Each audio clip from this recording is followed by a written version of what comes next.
Gawin mo lamang ito bago kayo matulog sa gabi upang hindi siya matigil sa kakaisip sa iyo.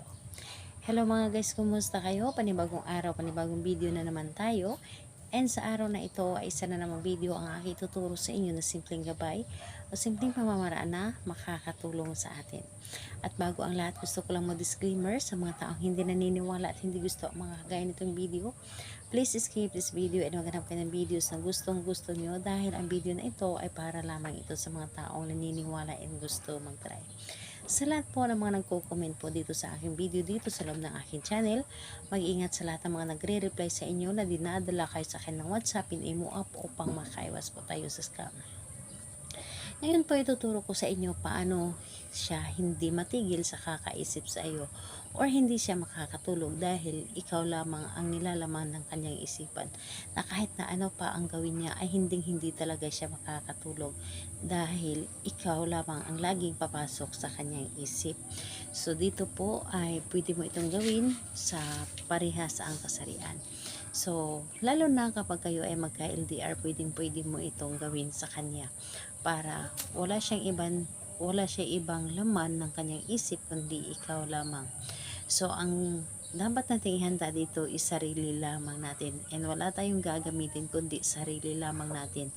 Kailangan na alam natin sa ating sarili na malakas yung energy natin, alam natin sa ating sarili na naniniwala tayo sa ating ginagawa and hindi tayo nagdududa na para bang hinihila tayo na gawin natin ang isang bagay o ang isang ritual.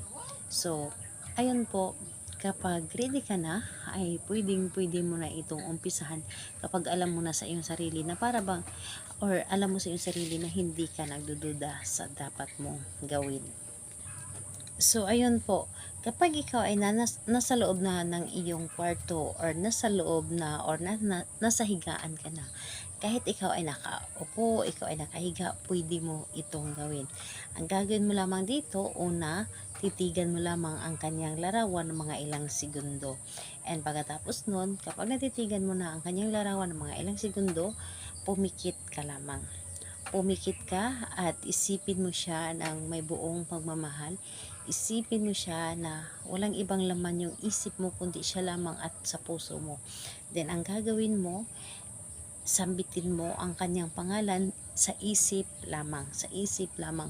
Sambitin mo ang kanyang pangalan at apelyido at sabihin mo, hindi ka matigil sa kakaisip sa akin. 7 beses yun.